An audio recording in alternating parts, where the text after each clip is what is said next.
دوستو پیس انفو میں خوش آمدید۔ السلام علیکم۔ ہم آپ کو ادوار رسول اللہ صلی اللہ علیہ وآلہ وسلم کی قسط نمبر 14 میں خوش آمدید کہتے ہیں، جس میں آپ جانیں گے صلح حدیبیہ اور صلح حدیبیہ ہونے کے اسباب۔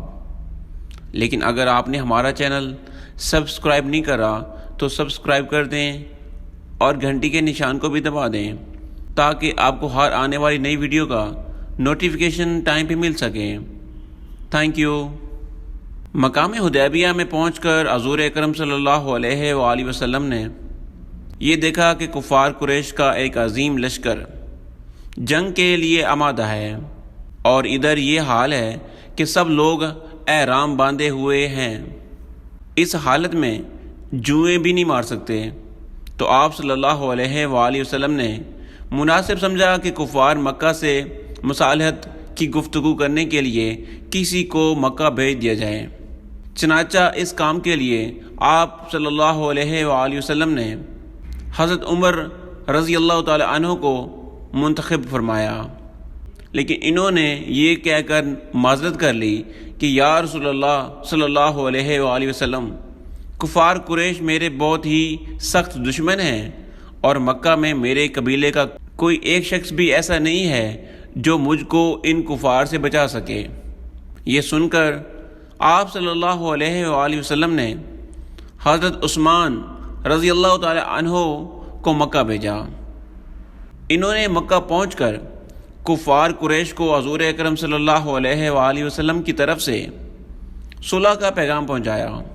حضرت عثمان رضی اللہ تعالی عنہ اپنی مالداری اور اپنے قبیلے والوں کی حمایت اور پاسداری کی وجہ سے کفار قریش کی نگاہوں میں بہت زیادہ معزز تھے۔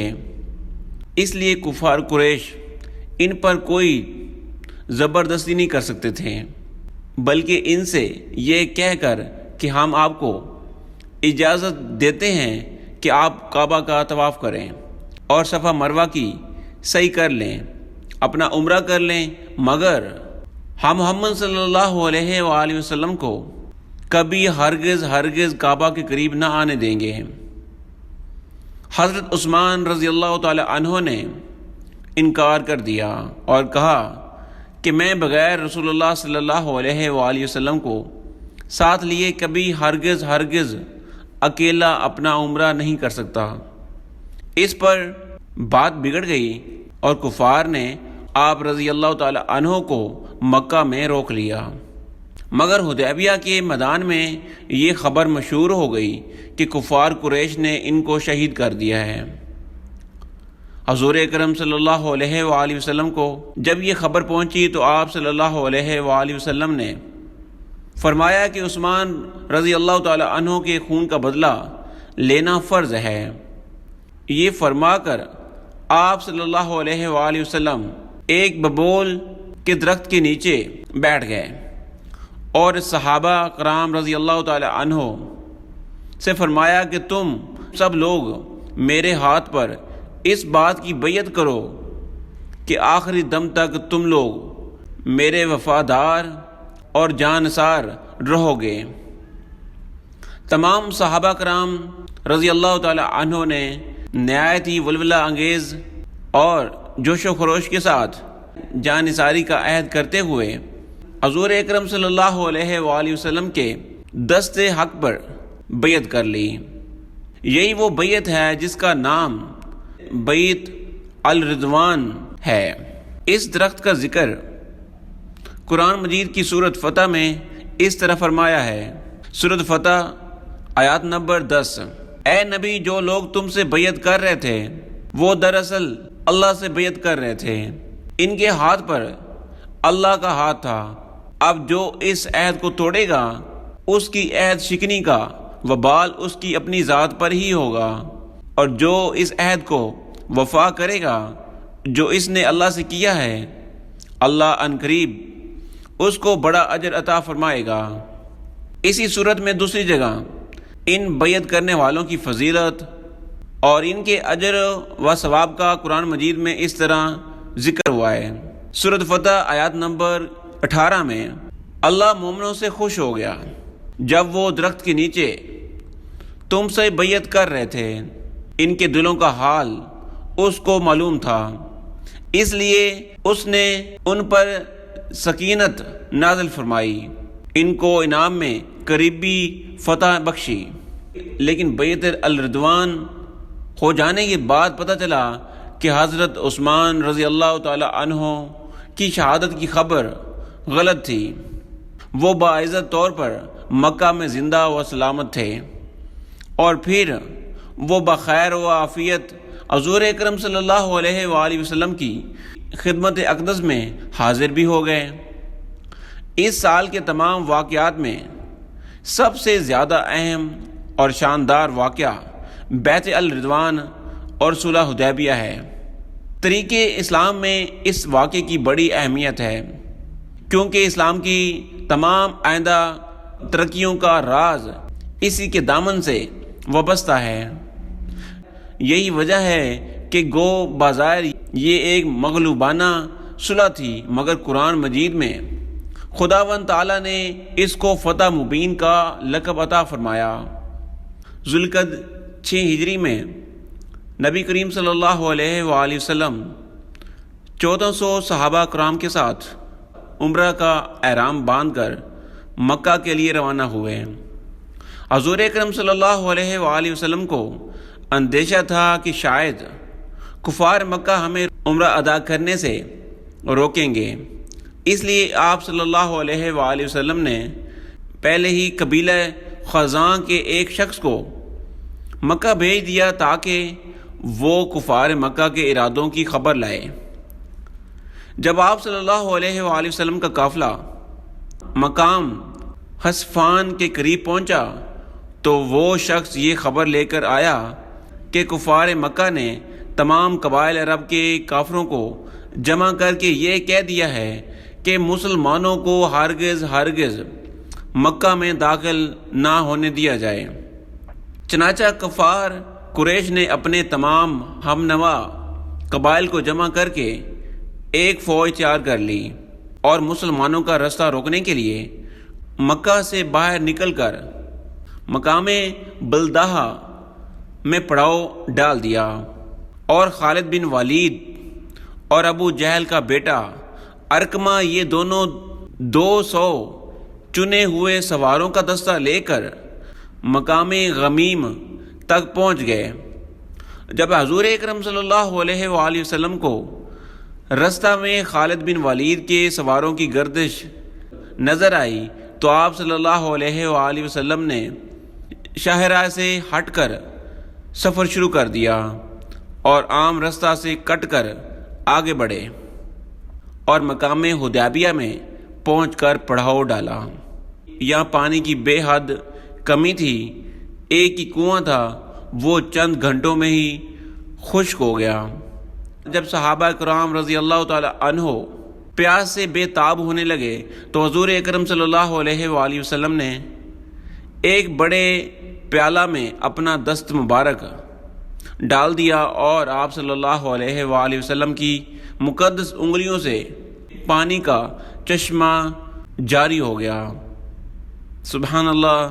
پھر آپ صلی اللہ علیہ وآلہ وسلم نے خشک کنویں میں اپنے وضو کا غسالہ اور اپنا ہی تیر ڈالا تو کنویں میں اس قدر پانی ابل پڑا کہ پورا لشکر اور تمام جانور اس کنویں سے کئی دن تک سیراب ہوتے رہے۔ حدیبیہ میں سب سے پہلا شخص جو حضور اکرم صلی اللہ علیہ وآلہ وسلم کی خدمت میں حاضر ہوا وہ بدیل بن ورقہ خزائی تھا۔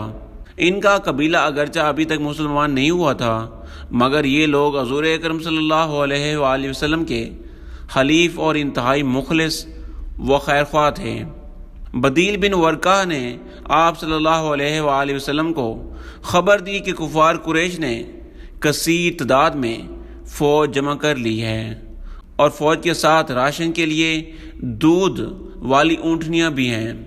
یہ لوگ آپ سے جنگ کریں گے اور آپ کو خانہ کعبہ تک نہیں پہنچنے دیں گے۔ حضور اکرم صلی اللہ علیہ وآلہ وسلم نے فرمایا کہ تم قریش کو میرا یہ پیغام پہنچا دو کہ ہم جنگ کے ارادے سے نہیں آئے اور نہ ہم جنگ چاہتے ہیں، ہم یہاں صرف عمرہ ادا کرنے کی غرض سے آئے ہیں۔ مسلسل لڑائیوں سے قریش کو بہت کافی جانی و مالی نقصان پہنچ چکا تھا، اس لیے ان کے حق میں بھی یہی بہتر ہے کہ وہ جنگ نہ کریں بلکہ مجھ سے ایک مدت معینہ تک کے لیے صلح کا معاہدہ کر لیں اور مجھ کو اہل عرب کے ہاتھ میں چھوڑ دیں۔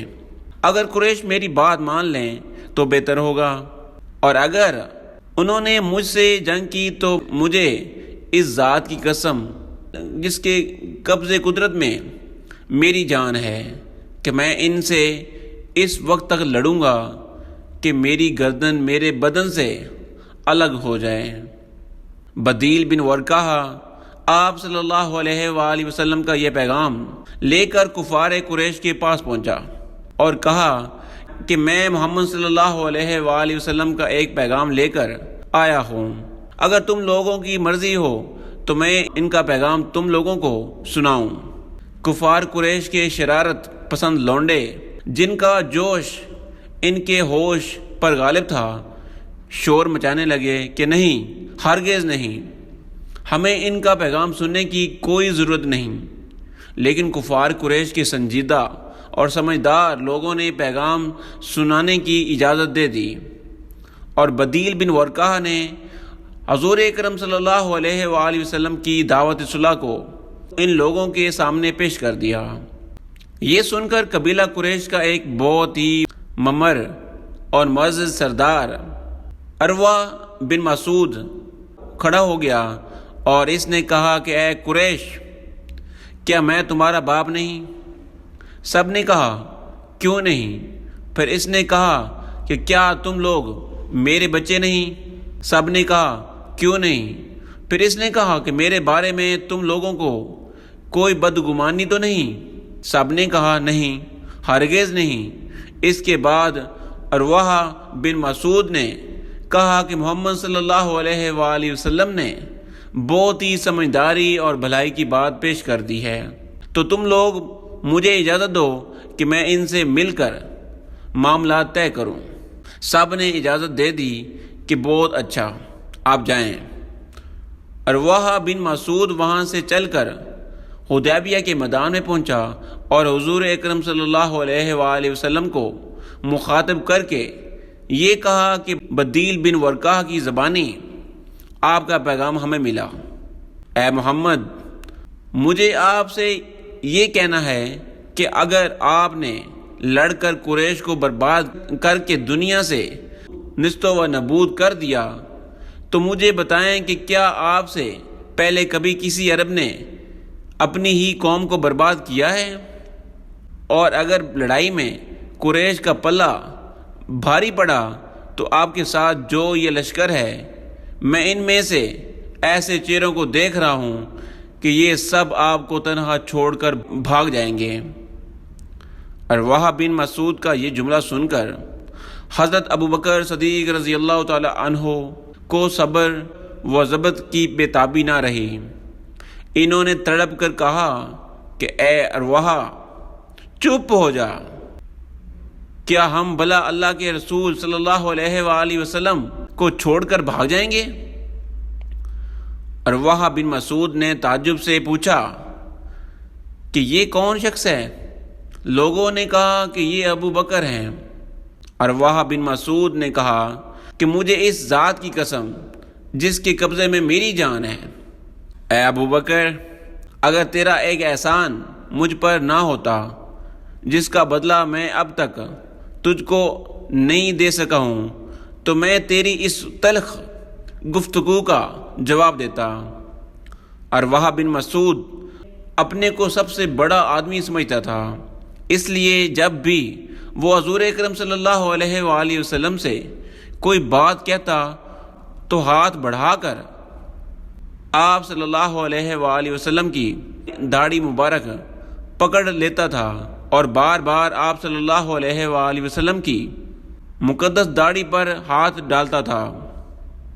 حضرت مغیرہ بن شعبہ رضی اللہ تعالی عنہ جو ننگی تلوار لے کر حضور اکرم صلی اللہ علیہ وآلہ وسلم کے پیچھے کھڑے تھے، ارواح بن مسعود کی اس جرت اور حرکت کو برداشت نہ کر سکے۔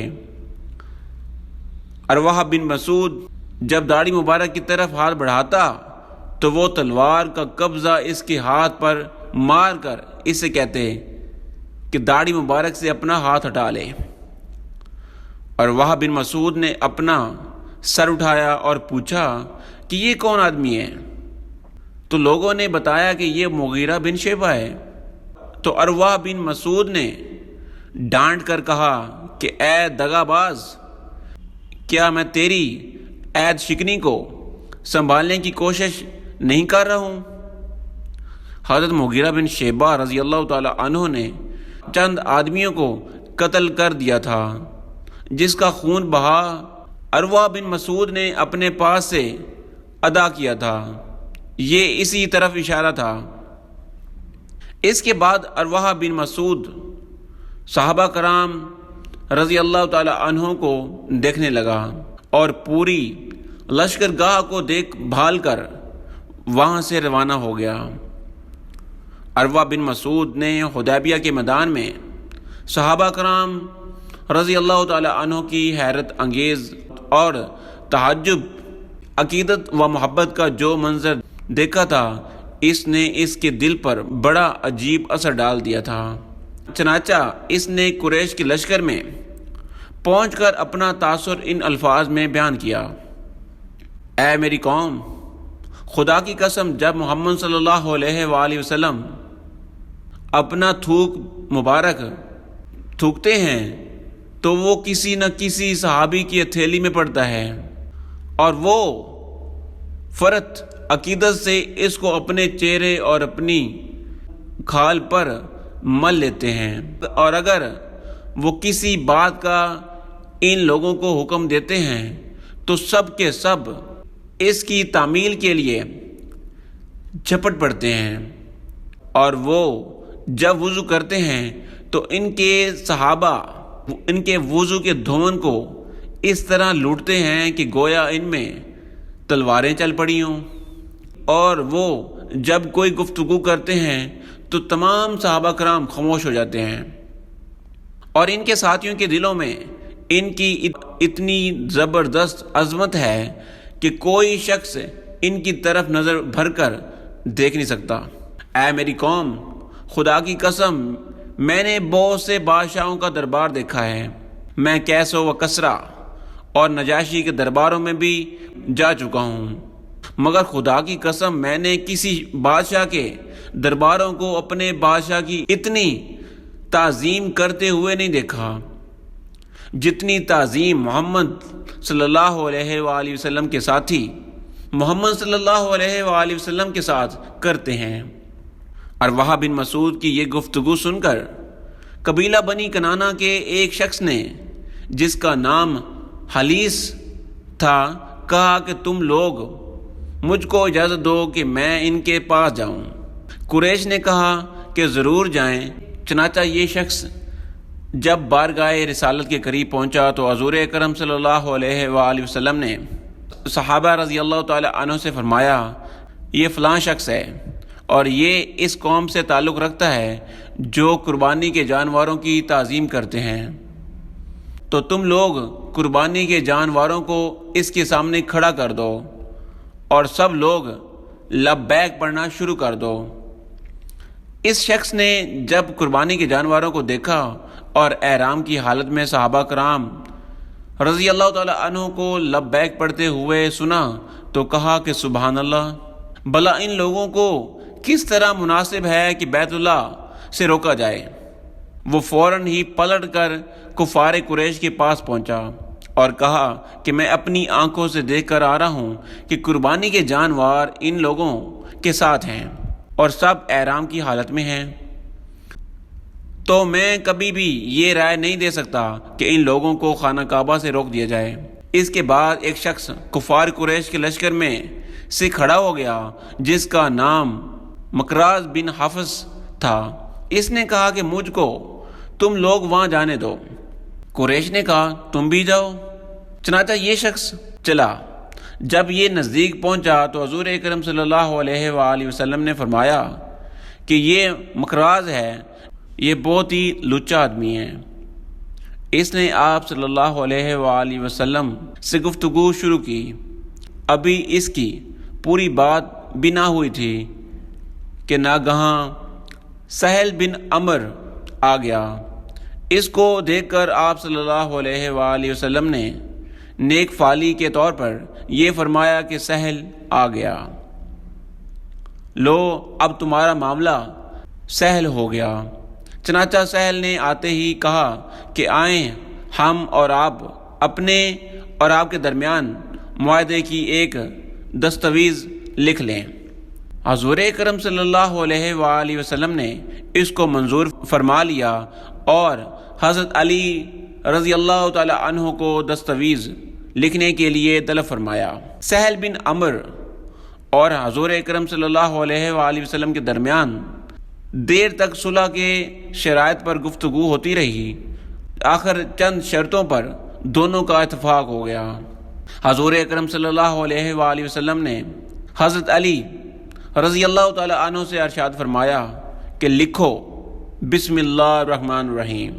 سہل نے کہا کہ ہم رحمان کو نہیں جانتے۔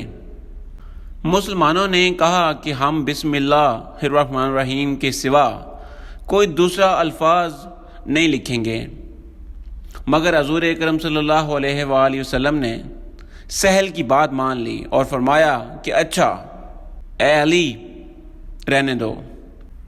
پھر حضور اکرم صلی اللہ علیہ وآلہ وسلم نے یہ عبارت لکھوائی، یعنی یہ وہ شرائط ہیں جن پر قریش کے ساتھ محمد رسول اللہ صلی اللہ علیہ وآلہ وسلم نے صلح کا فیصلہ کیا ہے۔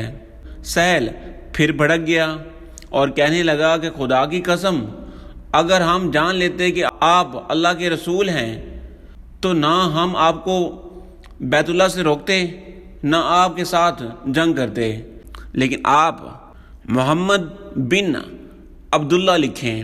آپ صلی اللہ علیہ وآلہ وسلم نے فرمایا کہ خدا کی قسم میں محمد رسول اللہ بھی ہوں اور محمد بن عبداللہ بھی ہوں۔ یہ اور بات ہے کہ تم لوگ میری رسالت کو جھٹلاتے ہو۔ یہ کہہ کر آپ صلی اللہ علیہ وآلہ وسلم نے حضرت علی رضی اللہ تعالی عنہ سے فرمایا کہ محمد رسول اللہ کو مٹا دو اور اس جگہ محمد بن عبداللہ لکھ دو۔ حضرت علی رضی اللہ تعالی عنہ سے زیادہ کون مسلمان آپ صلی اللہ علیہ وآلہ وسلم کا فرما بردار ہو سکتا ہے، لیکن محبت کے عالم میں کبھی کبھی ایسا مقام بھی آ جاتا ہے کہ سچے محب کو بھی اپنے محبوب کی فرما برداری سے محبت ہی کے جذبے میں انکار کرنا پڑتا ہے۔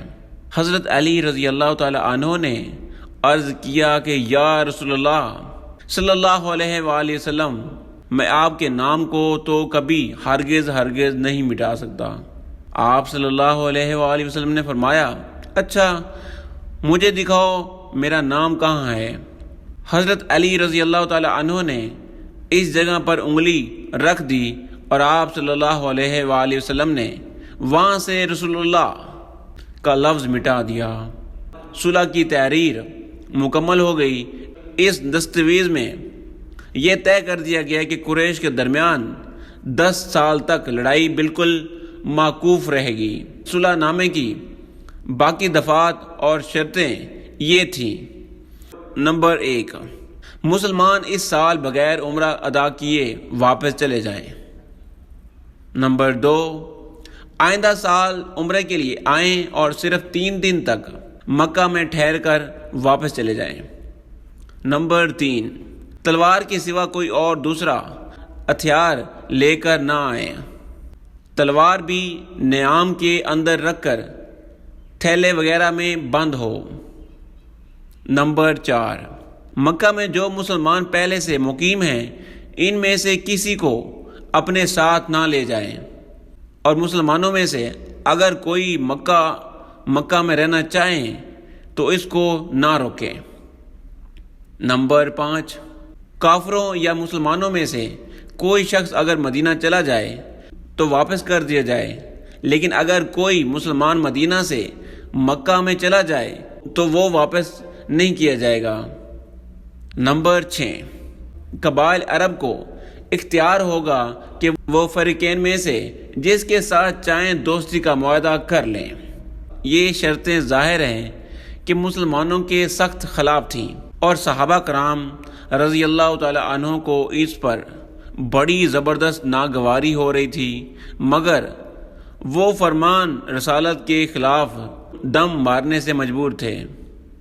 یہ عجیب اتفاق ہے کہ معاہدہ لکھا جا چکا تھا لیکن ابھی اس پر فریقین کے دستخط نہیں ہوئے تھے کہ اچانک اسی سہل بن عمر کے صاحبزادے حضرت ابو جندل رضی اللہ تعالی عنہ اپنی بیڑیاں سیڑھتے ہوئے گرتے پڑتے حدیبیہ میں مسلمانوں کے درمیان آن پہنچے۔ سہل بن عمر اپنے بیٹے کو دیکھ کر کہنے لگا کہ اے محمد، اس معاہدے کی دستاویز پر دستخط کرنے کے لیے میری پہلی شرط یہ ہے کہ آپ ابو جندل کو میری طرف واپس لوٹائیں۔ آپ صلی اللہ علیہ وآلہ وسلم نے فرمایا کہ ابھی تو اس معاہدے پر فریقین کے دستخط ہی نہیں ہوئے، ہمارے اور تمہارے دستخط ہو جانے کے بعد یہ معاہدہ نافذ ہوگا۔ یہ سن کر سہل بن عمر کہنے لگا کہ پھر جائیں، میں آپ سے کوئی صلح نہیں کروں گا۔ آپ صلی اللہ علیہ وآلہ وسلم نے فرمایا کہ اچھا اے سہل، تم اپنی طرف سے اجازت دے دو کہ میں ابو جندل کو اپنے پاس رکھ لوں۔ اس نے کہا کہ میں ہرگز کبھی اس کی اجازت نہیں دے سکتا۔ حضرت ابو جندل رضی اللہ تعالی عنہ نے جب دیکھا کہ میں پھر مکہ لٹا دیا جاؤں گا تو انہوں نے مسلمانوں سے فریاد کی اور کہا کہ اے جماعت المسلمین، دیکھو میں مشرکین کی طرف لٹایا جا رہا ہوں، حالانکہ میں مسلمان ہوں اور تم مسلمانوں کے پاس آ گیا ہوں۔ کفار کی مار سے ان کے بدن پر چوٹوں کے جو نشانات تھے، انہوں نے ان نشانات کو دکھا دکھا کر مسلمانوں کو جوش دلایا۔ حضرت عمر رضی اللہ تعالی عنہ پر حضرت ابو جندل رضی اللہ تعالی عنہ کی تقریر سن کر ایمانی جذبہ سوار ہو گیا اور وہ جوش میں بارگاہ رسالت میں پہنچے اور عرض کیا کہ کیا آپ سچ مچ اللہ کے رسول نہیں ہیں؟ ارشاد فرمایا کیوں نہیں؟ انہوں نے کہا کیا ہم حق پر اور ہمارے دشمن باطل پر نہیں ہیں؟ ارشاد فرمایا کیوں نہیں؟ پھر انہوں نے کہا کہ تو پھر ہمارے دین میں ہم کو یہ ذلت کیوں دی جا رہی ہے؟ آپ صلی اللہ علیہ وآلہ وسلم نے فرمایا کہ اے عمر، میں اللہ کا رسول ہوں، میں اس کی نافرمانی نہیں کرتا، وہ میرا مددگار ہے۔ پھر حضرت عمر رضی اللہ تعالی عنہ نے عرض کیا کہ یا رسول اللہ صلی اللہ علیہ وآلہ وسلم، کیا یہ وعدہ نہ فرماتے تھے کہ ہم ان قریب بیت اللہ میں آ کر طواف کریں گے؟ ارشاد فرمایا کہ کیا میں نے تم کو یہ خبر دی تھی کہ ہم اسی سال بیت اللہ میں داخل ہوں گے؟ انہوں نے کہا کہ نہیں۔ تو آپ صلی اللہ علیہ وآلہ وسلم نے ارشاد فرمایا کہ میں پھر تمہیں کہتا ہوں کہ تم یقیناً کعبہ میں پہنچو گے اور اس کا طواف کرو گے۔ دربار رسالت سے اٹھ کر حضرت ابو بکر صدیق رضی اللہ تعالی عنہ کے پاس آئے اور وہی گفتگو کی جو بارگاہ رسالت میں عرض کر چکے تھے۔ آپ رضی اللہ تعالی عنہ نے فرمایا کہ اے عمر، وہ خدا کے رسول ہیں، وہ جو کچھ کرتے ہیں اللہ تعالیٰ ہی کے حکم سے کرتے ہیں، وہ کبھی خدا کی نافرمانی نہیں کرتے اور خدا ان کا مددگار ہے، اور خدا کی قسم یقیناً وہ حق پر ہیں، تو تم ان کے رکاب تھامے رہو۔ بہرحال یہ بڑے سخت امتحان اور آزمائش کا وقت تھا۔ ایک طرف حضرت ابو جندل رضی اللہ تعالی عنہ گڑ گڑا کر مسلمانوں سے فریاد کر رہے تھے اور ہر مسلمان اس قدر جوش میں بھرا ہوا تھا کہ اگر رسول اللہ صلی اللہ علیہ وآلہ وسلم کا آداب میں منع نہ ہوتا تو مسلمانوں کی تلواریں نیام سے باہر نکل پڑتی۔ دوسری طرف معاہدے پر دستخط ہو چکے ہیں اور اپنے عہد کو پورا کرنے کی ذمہ داری سر پر آن پڑی ہے۔ حضور اکرم صلی اللہ علیہ وآلہ وسلم نے موقع کی نزاکت کا خیال فرماتے ہوئے حضرت ابو جندل رضی اللہ تعالی عنہ سے فرمایا کہ تم صبر کرو، عنقریب اللہ تعالیٰ تمہارے لیے اور دوسرے مظلوموں کے لیے ضرور ہی کوئی رستہ نکالے گا۔ ہم صلح کا معاہدہ کر چکے ہیں، اب ہم ان لوگوں سے بد عہدی نہیں کر سکتے۔ غرض حضرت ابو جندل رضی اللہ تعالی عنہ کو اسی طرح زنجیروں میں پھر مکہ واپس جانا پڑا۔ جب صلح نامہ مکمل ہو گیا تو حضور اکرم صلی اللہ علیہ وآلہ وسلم نے صحابہ کرام کو حکم دیا کہ اٹھو اور قربانی کرو اور سر منڈوا کر احرام کھول دو۔ مسلمانوں کی ناگواری اور غصے کا یہ عالم تھا کہ فرمان نبوی سن کر ایک شخص بھی نہیں اٹھا، مگر آداب کے خیال سے کوئی ایک لفظ بول بھی نہ سکا۔ آپ صلی اللہ علیہ وآلہ وسلم نے حضرت بی بی ام سلمہ رضی اللہ تعالی عنہ سے ان کا تذکرہ فرمایا تو انہوں نے عرض کیا کہ میری رائے یہ ہے کہ آپ کسی سے کچھ بھی نہ کہیں اور خود آپ اپنی قربانی کر لیں اور بال ترشوا لیں۔ چنانچہ آپ صلی اللہ علیہ وآلہ وسلم نے ایسا ہی کیا۔ جب صحابہ کرام رضی اللہ تعالی عنہ نے آپ صلی اللہ علیہ وآلہ وسلم کو قربانی کر کے احرام اتارتے دیکھا تو پھر وہ لوگ مایوس ہو گئے کہ اب آپ صلی اللہ علیہ وآلہ وسلم اپنا فیصلہ نہیں بدل سکتے، تو سب لوگ قربانی کرنے لگے اور ایک دوسرے کے بال تراشنے لگے، مگر اس قدر رنج و غم میں بھرے ہوئے تھے کہ ایسا معلوم ہوتا تھا کہ ایک دوسرے کو قتل کر ڈالیں گے۔ اس کے بعد رسول اللہ صلی اللہ علیہ وآلہ وسلم اپنے اصحاب کے ساتھ مدینہ منورہ کے لیے روانہ ہو گئے۔ اس صلح کو تمام صحابہ رضی اللہ تعالی عنہ نے ایک مغلوبانہ صلح اور ذلت آمیز معاہدہ سمجھا، مگر اس کے بعد سورۃ فتح کی آیات نمبر 1 نازل ہوئی کہ اے نبی، ہم نے تم کو کھلی فتح عطا کر دی ہے۔ خداوند تعالی نے اس صلح کو فتح مبین بتایا۔ حضرت عمر رضی اللہ تعالی عنہ نے عرض کیا کہ یا رسول اللہ صلی اللہ علیہ وآلہ وسلم، کیا یہ فتح ہے؟ آپ صلی اللہ علیہ وآلہ وسلم نے ارشاد فرمایا کہ ہاں یہ فتح ہے۔ گو اس وقت اس صلح نامے کے بارے میں صحابہ کرام رضی اللہ تعالی عنہ کے خیالات اچھے نہیں تھے، مگر اس کے بعد کے واقعات نے بتا دیا کہ در حقیقت یہی صلح تمام فتوات کی کنجی ثابت ہوئی اور سب نے مان لیا کہ واقعہ ہی صلح حدیبیہ ایک ایسی فتح مبین تھی جو مکہ میں اشاعت اسلام بالکل فتح مکہ کا ذریعہ بن گئی۔ اب تک مسلمان اور کفار ایک دوسرے سے الگ تھلگ رہتے تھے، ایک دوسرے سے ملنے جلنے کا موقع ہی نہیں ملتا تھا، مگر اس صلح کی وجہ سے ایک دوسرے کے ہاں آمد و رفت، آزادی کے ساتھ گفت و شنود، تبادلہ خیال کا راستہ کھل گیا۔ کفار مدینہ آتے اور مہینوں ٹھہر کر مسلمانوں کے کردار اور اعمال کا گہرا مطالعہ کرتے اور اسلامی مسائل اور اسلام کی خوبیوں کا تذکرہ سنتے۔ جو مسلمان مکہ جاتے وہ اپنے چال چلن اور عبادت گزاری سے کفار کے دلوں پر اسلام کی خوبیوں کا ایسا نقش بٹھا دیتے کہ خود بخود کفار اسلام کی طرف مائل ہوتے جاتے تھے۔ چنانچہ تاریخ گواہ ہے کہ صلح حدیبیہ سے فتح مکہ تک اس قدر کثیر تعداد میں لوگ مسلمان ہوئے کہ اتنے کبھی نہیں ہوئے تھے۔ چنانچہ حضرت خالد بن ولید فتح شام اور حضرت عمر بن عاص فاتح مصر بھی اس زمانے میں خود بخود مکہ سے مدینہ جا کر مسلمان ہوئے رضی اللہ تعالی عنہ۔ ہجرت کے بعد جو لوگ مکہ میں مسلمان ہوئے، انہوں نے کفار کے ہاتھوں بڑی بڑی مصیبتیں برداشت کی۔ ان کو زنجیروں میں باندھ کر کفار کوڑے مارتے تھے، لیکن جب بھی ان میں سے کوئی شخص موقع پاتا تو وہ چھپ کر مدینہ آ جاتا۔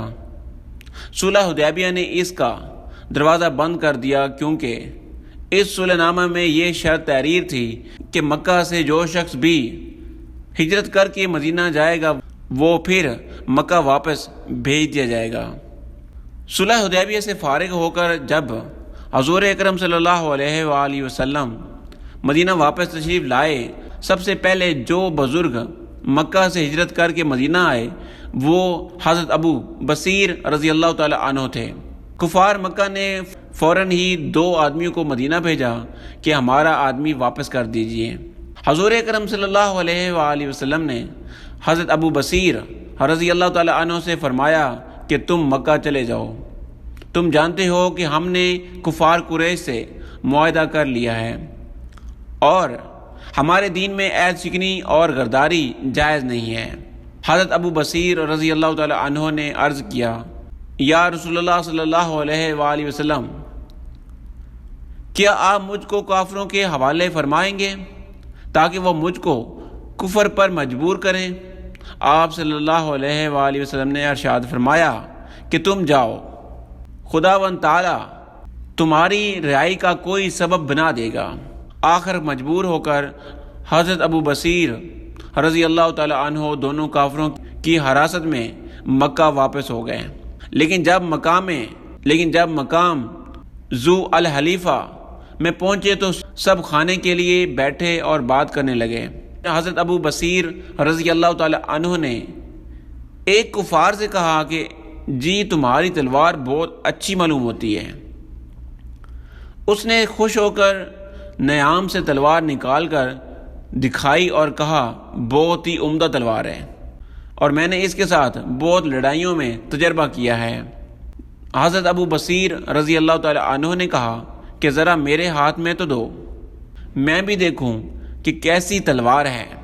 اس نے ان کے ہاتھ میں تلوار دے دی۔ انہوں نے تلوار ہاتھ میں لے کر اس زور سے تلوار ماری کہ کفار کی گردن کٹ گئی اور اس کا سر دور جا گرا۔ اس کے ساتھی نے جو یہ منظر دیکھا تو وہ بھاگا اور سر پٹ دوڑتا ہوا مدینہ پہنچا اور مسجد نبوی میں گھس گیا۔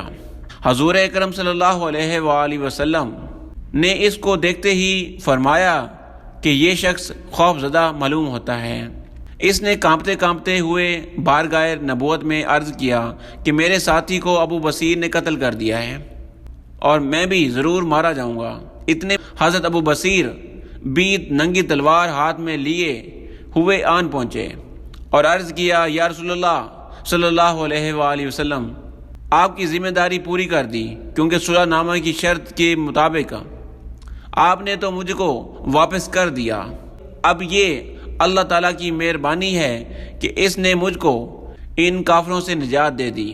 حضور اکرم صلی اللہ علیہ وآلہ وسلم کو اس واقعہ سے بڑا رنج پہنچا اور آپ صلی اللہ علیہ وآلہ وسلم نے خفا ہو کر فرمایا، یہ تو لڑائی بھڑکا دے گا، کاش اس کے ساتھ کوئی آدمی ہوتا جو اس کو روکتا۔ حضرت ابو بصیر رضی اللہ تعالی عنہ اس جملے سے سمجھ گئے کہ میں پھر کافروں کی طرف لٹا دیا جاؤں گا، اس لیے وہ وہاں سے چپکے سے کھسک گئے اور ساحل سمندر کے قریب مقام عیس میں جا کر ٹھہرے۔ ادھر مکہ سے حضرت ابو جندل رضی اللہ تعالی عنہ اپنی زنجیر کاٹ کر بھاگے اور وہ بھی وہیں پہنچ گئے۔ پھر مکہ کے دوسرے مظلوم مسلمانوں نے بھی موقع پا کر کفار کے قید سے نکل کر یہاں پناہ لینی شروع کر دی، یہاں تک کہ اس جنگل میں 70 آدمی کی جماعت جمع ہو گئی۔